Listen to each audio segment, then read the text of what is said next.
So, hello everybody. Good morning. Magandang umaga. Ako nga pala si Tina. Hello, magandang umaga. Ako si Zai. Yes, and wala muna si Darlene ngayon. We miss her. Kasalukuyan siya ay nag-e-ensayo. Siya ay under a coaching program with a Go Coach. She's being trained to become a life coach. So yes, our Sunyati is also a trained life coach. So what else is possible?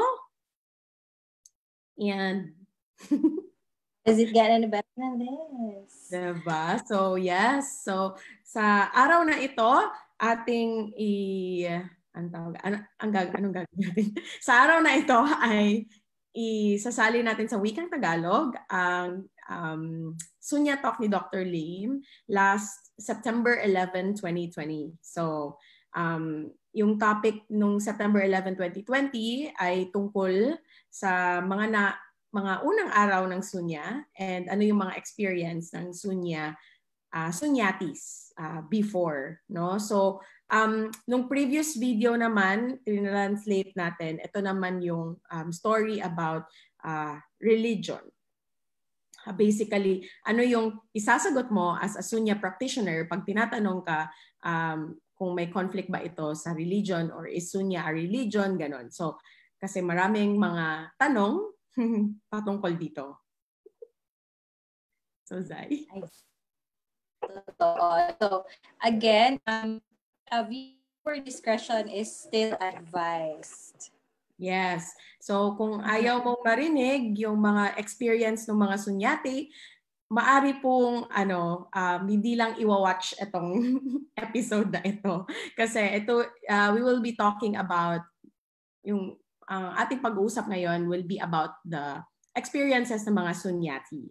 So, ito ay continuation pa rin nung nakaraang video ni Dr. Lim. So, hello sa ating mga viewers. Magandang umaga. Hello, Tita Babes. And yes, hello Mama to Crown Ambassador Neng Suelto for watching with us. And Ate Rio and Ate Jeanette Sabaldan Panyares. Welcome and magandang umaga. So, ito ay tungkol sa kwento ng experience ni Dr. Lim, 'di ba, nung andun siya sa bahay nila Chong. Kasi yun nga, gusto ng wife ni Engineer Chong na ma-meet si Dr. Lim kasi nga may mga tanong siya tungkol sa religion, kung conflict ba ito sa pagiging Kristiyano niya. So, one of the viewers din ni Dr. Lim who watched the previous video, nagtanong din at nagsabi na hindi naman siya interested sa religion but interested siya sa Sunya practice. So just to let you know, that was just yun lang yung video na yun, yung magto-talk about religion. But the rest of the videos na aming gagawin at isasalin sa wikang Tagalog will be more of mga experience na ng Sunya. Kasi doon natin malalaman sa experience ng Sunyati kasi iba-iba tayo. Parang uminom ka nga ng RGGL. Iba-iba yung experience. Yung ibang tao pag uminom ng RGGL, yung first experience niya ay palpitation. Yung ibang tao pag uminom ng RGGL, yung first experience niya ay mabilis yung pagbawas niya. So the same din, parang pareha lang din yan sa Sunya. Meron tayo kanya-kanyang experience. And ito ay, mga video na ito are supplementary information upang masagot yung mga tanong ng mga tao na gumagawa ng Sunya at hindi sila matakot sa mangyayari. Meron ka bang madagdag dyan, Zai? Bago tayo, yeah. Oo, so, bago tayo so simulan na natin ang kwento, ang continuation sa ng asawa ni Engineer Chong. So, again, mga reflection or mga experiences lang ito ng mga sunyati. And especially sa ngayon, ito yung mga unang araw ng Sunya practice with Dr. Lim. Yes. At na-discuss lang yung previous, yung previous video was all about religion kasi yun yung pinaka-frequently asked question. And it's very important if you are teaching Sunya kung tinuturo mo yung sunya sa mga tao, alam mo paano siya sagutin na hindi ka nagsisimula ng away or hindi tayo naghahanap ng debate. Okay? Hindi tayo makikipagdebate sa mga tao regarding sa ating mga practice at experience. So, if you want to learn more about the please watch the previous video. Kung gusto mong nakatagalog, pwedeng sa amin. Pero kung okay lang sa iyo yung English, you may go to Dr. Lim's Facebook page and check that to the Sunya Talks. So yun. And so in continuation sa kwento ni Dr. Lim, so in Sunya, ilagay lang din ata natin yung points. I think ito yung pinakinggan mo kanina, Zai, bago tayo mag-move forward. Yung points ni Dr. Lim. About miracles? About miracles, yes. Ikaw yes. Na lang. Okay. Tagalog. Okay. Okay. Kasi na-mention ni Dr. Lim, ang mga milagro, quote-unquote milagro, ay hindi talaga nakakaresolba ng mga pang-araw-araw natin na problema or at hindi rin ito hindi siya nakakawala ng mga paghihirap natin. Hindi nawawala ng milagro ang mga paghihirap natin sa earth. Pero ang mga milagrong ito or iba't ibang milagro ang nangyayari sa bawat tao. And at saka trabaho nating mga sunyati na malaman kung paano natin i-deal ang mga ganitong usapan. So, continue pa. So, yeah, salamat for that pagdurusa o paghihirap. Okay, so again, ang milagro ay hindi nakakaresolba sa mga pang-araw-araw nating problema at paghihirap or pagdurusa sa earth. Okay. Yes. And kailangan din nating malaman ng mga sunyati na kung paano natin i-deal ang mga ganitong usapan. Dahil hindi porket hindi to nakakaresolba ng mga problema, hindi rin ito nangyayari sa atin. So miracles do happen and we must learn how to deal with it or how to handle it when pag-usapan ito. Yon. Okay. Bakit tayo may Kasi si Dalanay? Ano na? Kaya nainis na akong tanong na baka buo ang kaya. Bakit may link sa kanya, no? Senior. Okay. Wait lang. How to...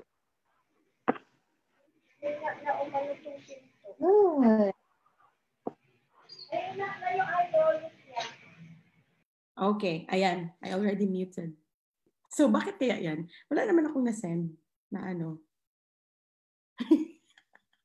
What else is possible? How does it get any better than this? Are you okay there? Nakamute ka. Saan ko pala na-send yung link? Hello? Alright, so i-continue na natin ang kwento ni Miss Tina in a while. So again, before pala tayo mag-proceed, nais po naming sabihin na kung meron ko kayong mga kwento tungkol sa inyong mga experiences during sunya or before kayo, yung sa mga unang araw ninyo ng pagpa-practice ng sunya, nais po namin yung malaman. So you can also send it to us or just send us a message para naman ma-relate din namin sa ma-relate namin sa aming mga experiences. Pag-usapan natin. Mukhang masaya yan. Diba? Yeah. Maganda yung kwento ni Dr. Lim, yung patungkol sa experience ng wife ni Engineer Chong. So, 'di ba yung last na video, andun sila sa bahay ni Engineer Chong and eventually na-convince yung wife ni Engineer Chong na hindi conflict ang sunya practice sa kanyang paniniwala at pagiging Kristiyano. So, eventually nag-decide yung kanyang yung wife ni Engineer Chong na gusto niya matuto ng sunya. So one time nung isang, I think one of the nights, no, nagsunya si Engineer Chong at saka yung wife for the first time. And nagkaroon ng napaka-interesting na experience si Mrs. Chong, no? So yung wife. So ang nangyari is gabi na nung ginawa nila yung sunya, pero ang nakita nung wife ni Engineer Chong habang nagsusunya siya yung blue na sky. Ano bang ano? So anong Tagalog ng blue sky? Asul? Kulay asul na langit. So, yung langit, nakita niya, pero kulay asul. So, imposible na andun siya, na nasa labas ng bahay yun. Kasi gabi na nga sa parte ng mundo na kung saan sina Engineer Chong. So, meaning, yung nakita ng wife ni Engineer Chong is yung other side of the world. So, yung mga cases na ganito are very common and natural lang sa sunya practice. No? Ang term, after nung nasabi nung wife na yun yung experience niya, sabi ni Engineer Chong na stop muna nila yung practice for the night at matulog na sila. So kinabukasan, tinanong ni Engineer Chong si Dr. Lim na yun nga yung experience nung wife niya. And ano daw yun? So sabi naman ni Dr. Lim na tinatawag yun na nakausli, nakamalayan. Tama ba? Projection of consciousness. Ginugol ko talaga yun. Hindi ko alam kung tama yun. Pero let's just use projection of consciousness. So meaning, yung experience na yun is projection of consciousness. No? Na makita niya yung other side of the world. And so yun. And sabi ni Dr. Lim na that's very common in a sunya practice. Pero wag lang pagtuunan or wag mag-focus masyado sa mga experience na ganun. Wag kang maging attached. Like for example, nakita mo, okay, nakita lang. Yan lang, wag mo na siyang bigyan ng importansya. Kasi nakita mo lang siya, parang ganun lang. Parang nakakita ka lang ng scenery. Wag mo na siya bigyan ng malaking weight kasi hindi yun nakakatulong sa pag-ibsa, tama ba? Pag ano ng iyong suffering or pagdurusa sa mundong ito. So kasi yung ating why we are doing sunya practice is to not suffer in this life, no? So yon. And as mentioned ba earlier ni Zai at saka ni Dr. Lim na yung suffering, bakit tayo nagdurusa? Tama ba? Na-mention mo kanina. Oo, bakit tayo nagdurusa? Just to remind you, nagdurusa tayo kasi meron tayong gusto na hindi natin makuha. Dalawa lang daw yan. Meron kang gusto na hindi mo makuha. At yung pangalawa is, hindi mo gusto pero pinipilit sa'yo na gawin mo yung ayaw mo. So yan yung dalawang reason kung bakit nagsasuffer ka. Hindi mo nakukuha yung gusto mo at ang ginagawa mo ay hindi mo gusto. No? So, or may pinipilit sa'yo na dapat mong gawin. So yun, being imposed on you. So yun. And then eventually, yung patuloy pa rin nagsusunya yung wife ni Engineer Chong, and then mas dumami ang kanya mga experience na kakaiba. So ito yung experience na minsan nakikita na niya umaalis na siya pumupunta na siya sa iba't ibang, hindi lang parte ng mundo, pero sa kalawakan. So nasa kalawakan na siya, guys. So napunta na siya sa Saturn at Jupiter. Okay? So hindi to joke. This is not joke. The wife is very sober, meaning hindi siya lasing, wala siyang hinitit na kung ano-ano. Nagsunya lang siya, tapos napunta na siya sa kalawakan. No? So meaning legit ang kanyang experience at hindi siya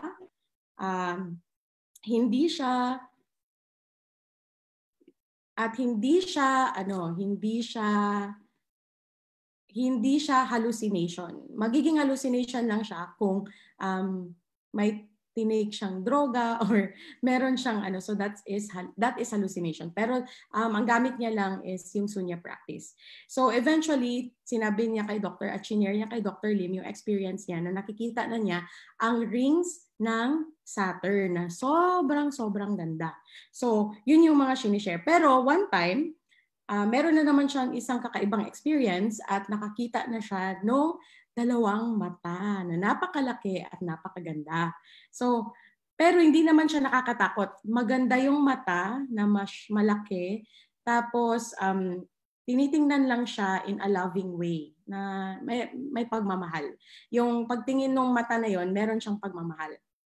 So, tinanong niya si Dr. Lim, Dr. Lim, ito na yung nakikita ko, ganyan-ganyan. Ano ito? So, at that time, Dr. Lim is still, Sunya is still very parang first time niya nakarinig ng gano'n na experience. So, so pumunta sila at nag-consult sa isang forest meditator na eventually naging monk na yung forest meditator ngayon. But at that time, he was still a forest meditator. So galing siyang Thailand, yung forest meditator na yon, at nagbe-meditate siya sa loob ng gubat.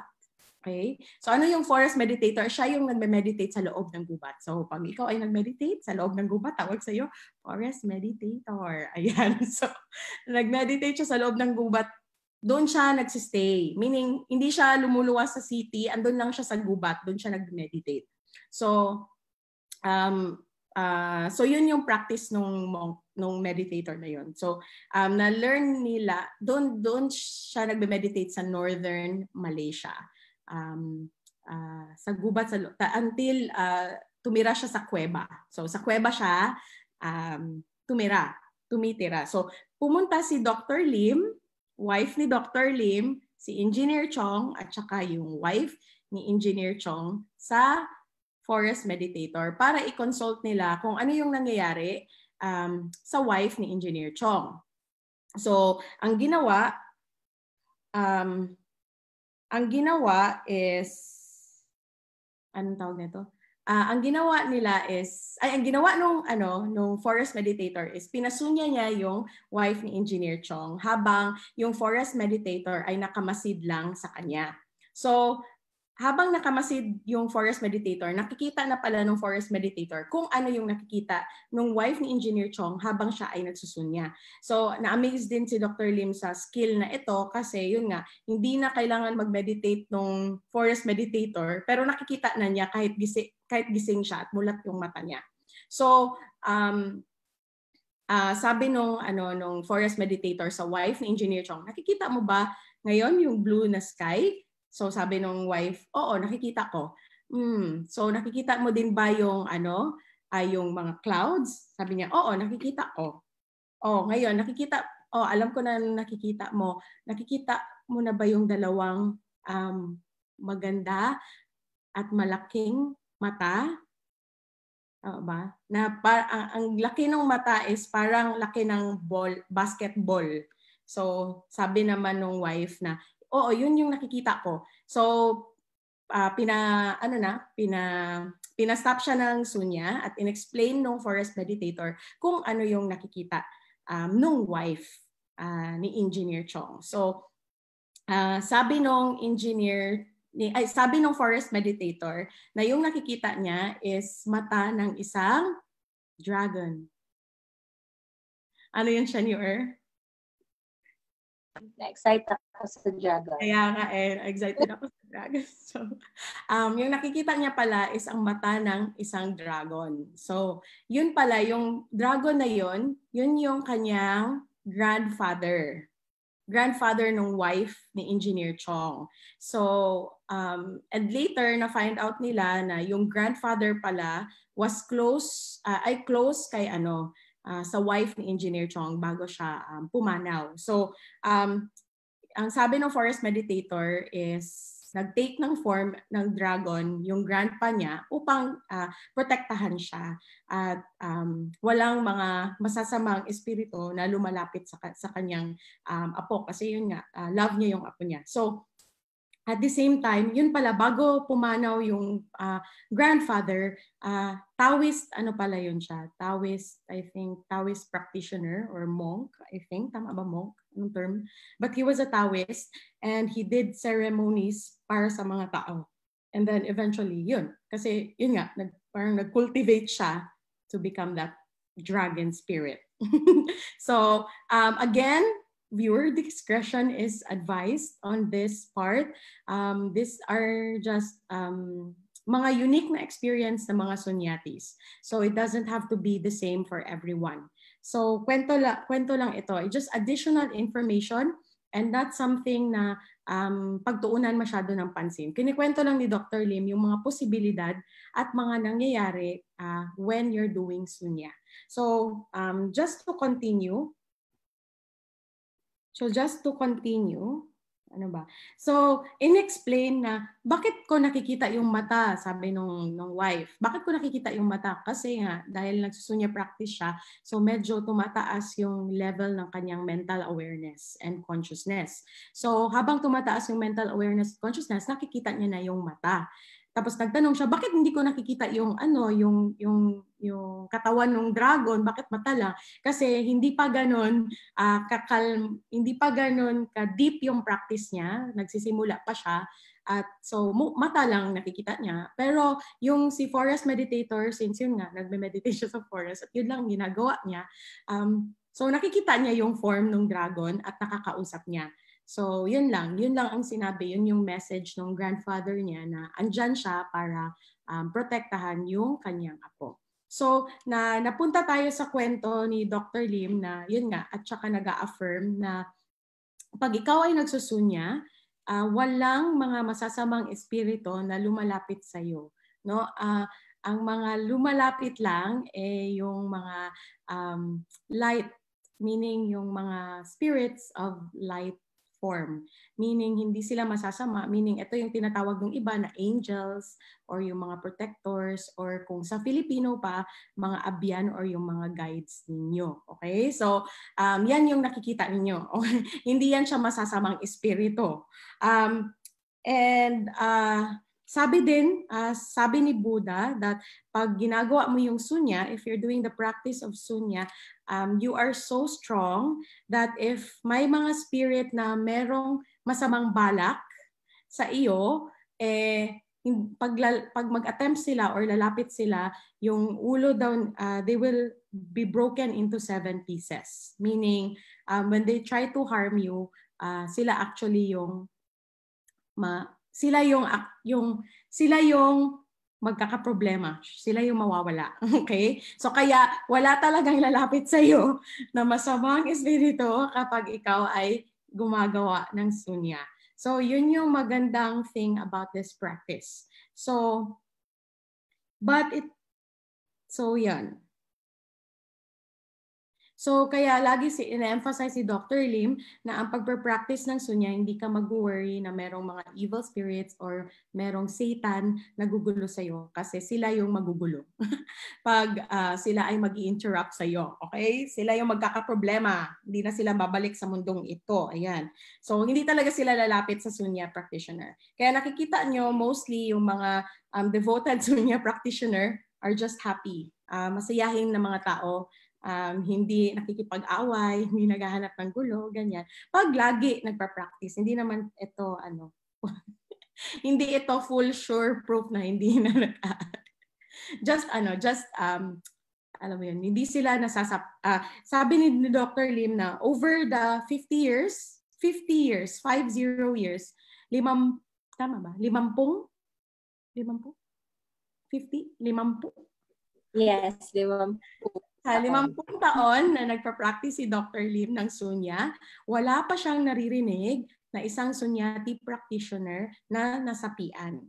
In fact, ang reverse yung nangyayari. Meaning, mas marami pang umaalis na mga masasamang espiritu sa katawan ng tao.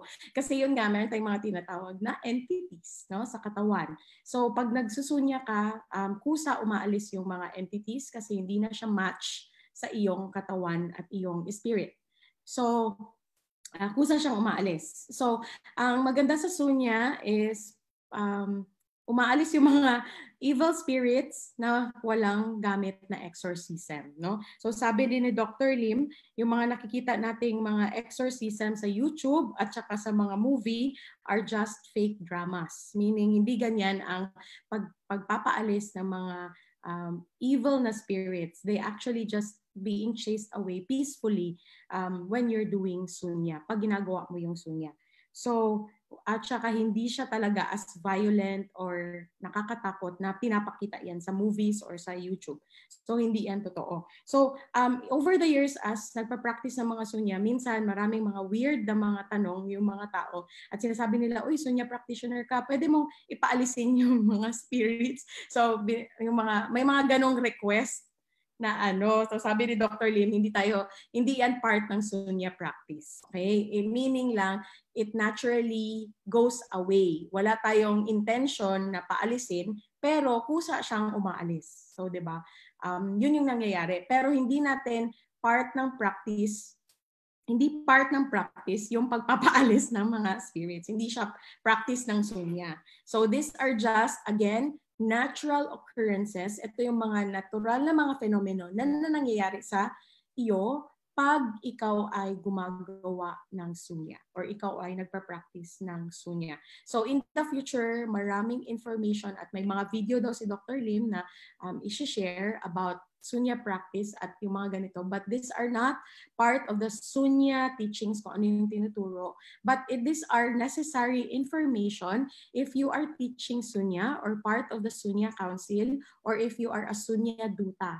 Kasi maraming mga tao na ganito yung mga tanong at maganda din na marunong ka sumagot, no, na hindi nakakapag increase ng ang tawag yan, hindi tayo hindi tayo dapat kong sabihin. Ayun. Hindi tayo nagpa-practice nung gano'n. Nung gano'n. So, diba? So later, marami pang video si Dr. Lim about that. Pero yun nga, supplementary information lang siya for you as a sunya practitioner or a teacher, marunong ka lang sumagot. At hindi tayo naghahanap ng away or debate. Hindi tayo makikipag-debate sa kanila na hindi. So at least maganda yung meron kang informasyon sa mga possible na mga experience ng mga tao pag nagpa-practice ng sunya. So on that note, after daw nung nag-meet sila nung monk, syempre umuwi na sila.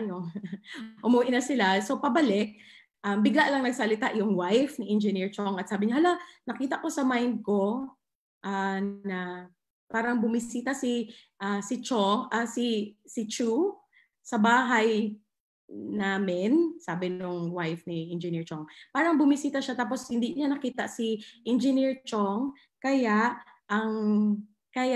nag-iwan na lang siya ng note at nilagay sa letterbox. At yung nakasulat sa note is, dahil wala ka, bibisita na lang ako sa iyo bukas ng umaga, 9 a.m. Yun yung nakalagay sa note.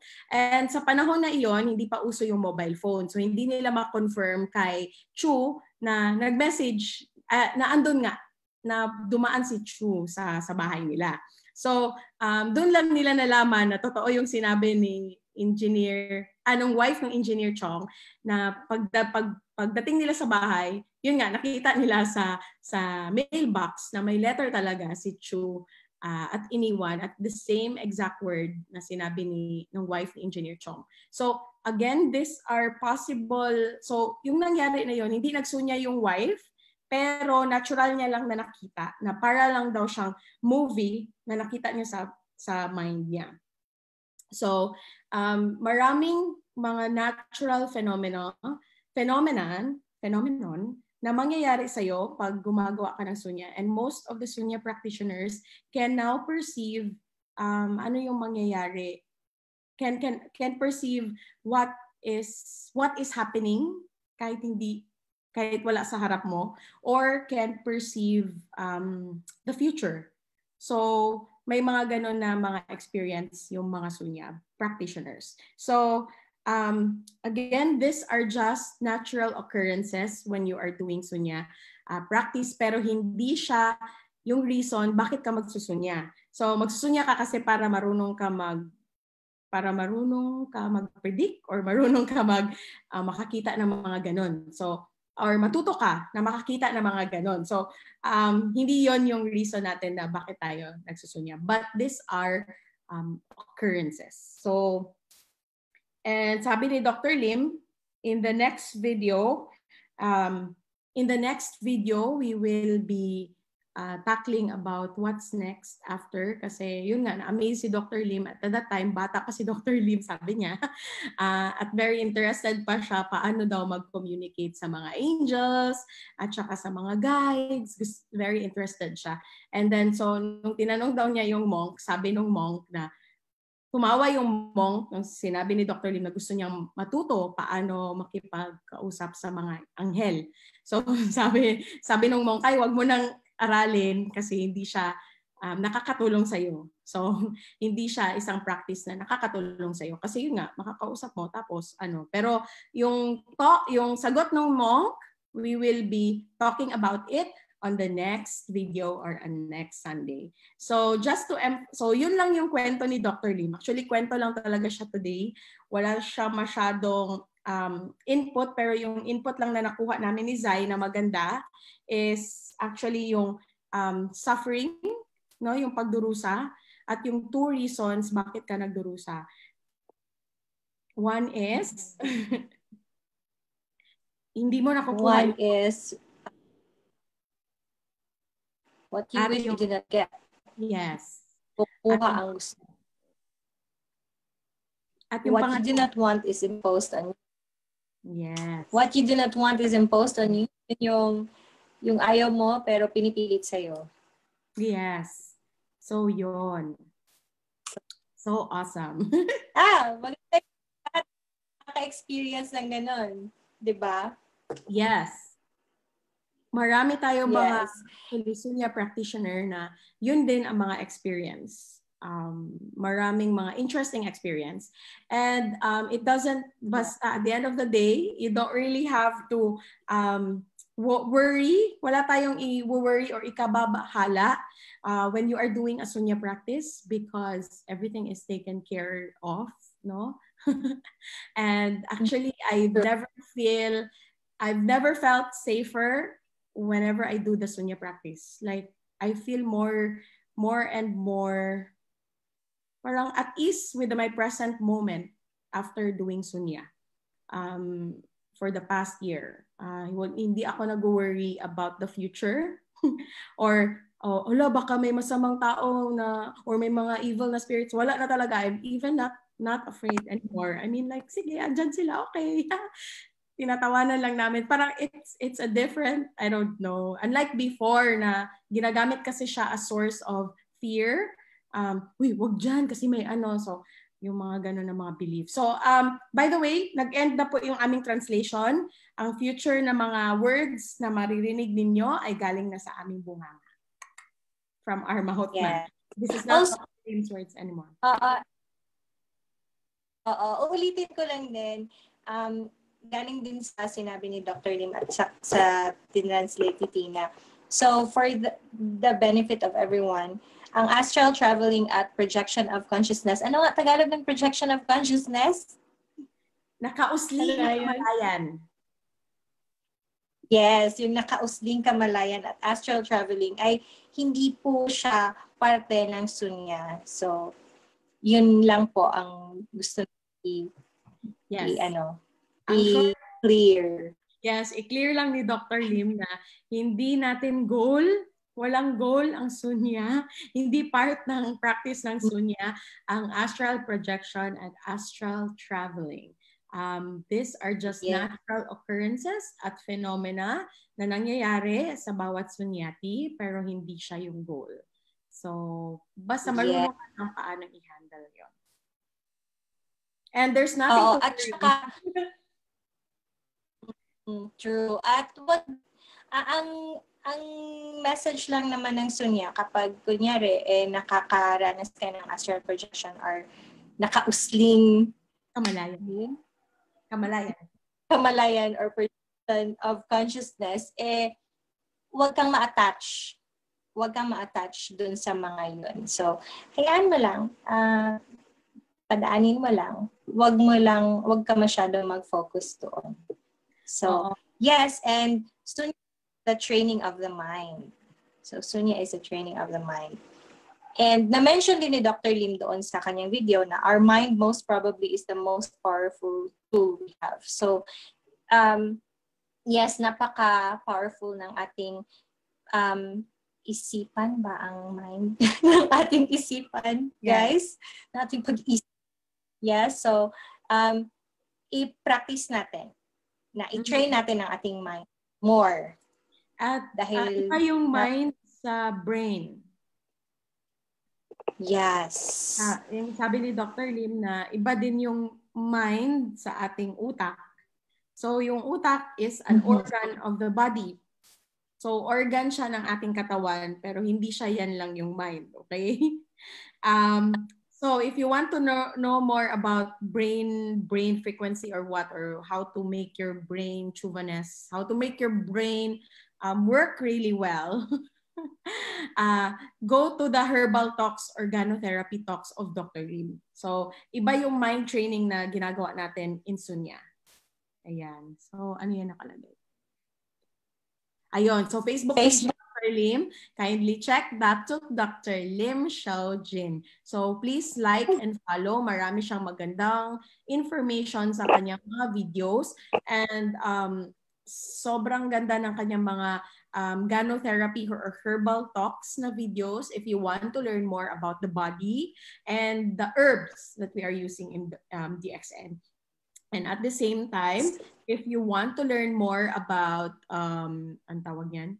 If you want to learn more naman about the business and how he does the business, of course, it's really nice to hear from a billionaire himself and learn from him his stories, no? Paano niya sinimulan yung DXN. So, yun.